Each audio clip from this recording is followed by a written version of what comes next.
గుత్తాధిపత్యం లేదు అనేది కాదండి. మీరు దయచేసి తిప్పి అడగండి. నేనేం చెప్తున్నానంటే దాన్ని గుత్తాధిపత్యం అంటారో ఒకళ్ళకే. ఇప్పుడు ఏషియన్ ఉందండి for example, number of screens ఉన్నాయి. They are partnership, ownership, lease, వీటిల్లో నంబర్ ఆఫ్ మల్టీప్లెక్సెస్ ఉన్నాయి. దాన్ని ఏమంటాం?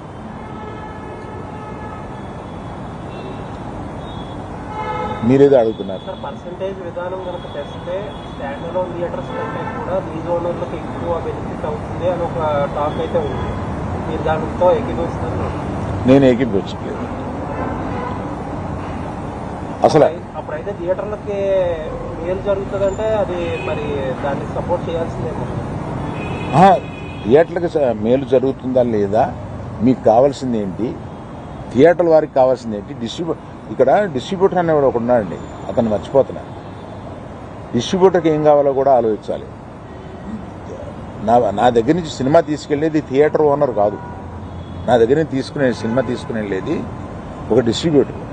ఆ డిస్ట్రిబ్యూటర్కి కూడా ఏం కావాలో ఆలోచించాలి. సో నిర్మాతకి ఏం కావాలి, డిస్ట్రిబ్యూటర్కి ఏం కావాలి, ఎగ్జిబిటర్కి ఏం కావాలి. కాకపోతే ఒక వాదన, డిస్ట్రిబ్యూటర్కి నష్టం జరిగితే ఆటోమేటిక్గా తక్కువ రేట్లు పెట్టడమో కొండం మానేస్తూ చేస్తారా, నిర్మాతలు ఎఫెక్ట్ అవుతారు. నిర్మాతలు ఎఫెక్ట్ అయితే ఆటోమేటిక్గా రెమ్యూనరేషన్ కూడా తగ్గుతాయని కొంతమంది అంటారు. అది ఫార్ ఫెచ్డ్ థాట్. సార్ ఇప్పుడు మీరు ఆనందంలో మీరు లేరు అని కూల్ డ్రింక్స్ ఇయే రేట్ ఎక్కువ, టికెట్ రేట్ కంటే అవే ఎక్కువగా ఉంటున్నాయి కదా. దాని మీద నాకు అవగాహన లేదు. మీరు ఎప్పుడైనా తీసుకుని ఆల్రౌండర్ పర్సెంటేజ్ విధానం ఎంతవరకు కరెక్ట్ అంటారు? ప్రొడ్యూసర్ డిస్ట్రిబ్యూటర్ అంటే అదే ఛాంబర్ వారు సీరియస్ గా డిస్కస్ చేస్తున్నారు కదా, ఒక నిర్ణయంలో వచ్చిన తర్వాత నేను చెప్తాను. తెలంగాణ, కర్ణాటకలో తప్ప మిగతా అన్ని చోట్ల కూడా ఈ పర్సంటేజ్ విధానం నడుస్తుంది. కేవలం ఈ మూడిట్లో మాత్రమే ఈ రెంటల్ విధానం నడుస్తుందని. ఏమండి, తెలుగులో మాత్రమే ఎందుకు గొప్ప సినిమాలు వస్తున్నాయి? దీనికి ఒక కారణం చెప్పగలమా? అలాగే ఆ పరిస్థితులను బట్టే వస్తుంది తప్ప అన్నిటికీ ఓ రీజన్ ఉంటుంది. సరే డిమాండ్ ఫస్ట్ ఈస్ట్ గోదావరిలో స్టార్ట్ అయింది. మీరు ఫాలో అయ్యి ఉంటే ఫస్ట్ ఈస్ట్ గోదావరిలో స్టార్ట్ అయింది. వాళ్ళు పిలుపునిచ్చే టైంకి అసలు జూన్ 12న పవన్ కళ్యాణ్ గారు సినిమా వస్తుందని ఎవరికి తెలియదు.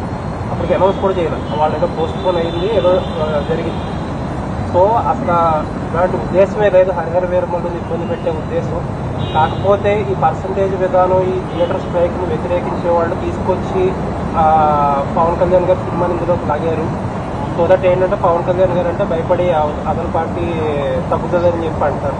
ఏమండి, ఒకవేళ స్ట్రైక్ చేయాలనుకుంటే తర్వాత ఇంకొకసారి అన్నా చేస్తారు.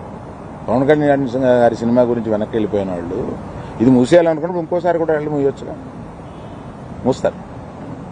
కానీ ఈ సమస్యను డిస్కస్ చేయకుండా ఏకపక్షంగా అలా అనడం అనేదానికి నేను వ్యతిరేకం. అందుకని నేను ఆ మీటింగ్లకు వెళ్ళలేదు. మీరు ఇప్పుడు థియేటర్స్ మీద మీకుండే సింపతి మీకుంది, మీరు ఇప్పుడే చెప్పారు. బట్ జెన్యూన్ కాజ్లో సఫర్ అయ్యే వాళ్ళు కూడా ఉన్నారు. ఇది మొత్తం అదంతా సైడ్ ట్రాక్ అయిపోయి ఇప్పుడు మొత్తం పవన్ కళ్యాణ్ గారి చుట్టూరు, హరిహర వీరమల్లు చుట్టూరు తిరుగుతుంది. ఇన్ఫాక్ట్ ఆ ఇష్యూ లేకపోతే మీరు బయటకు వచ్చేవారు కాదు. దీన్ని ఎలా చూడొచ్చు అంటే మీరు చెప్పిన దాంట్లో ప్రశ్న ఏం లేదు, ఎలా చూడొచ్చు?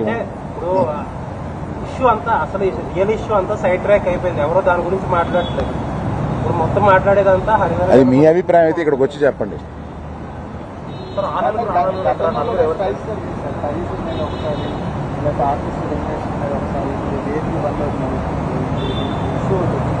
కానీ ఏది ఒక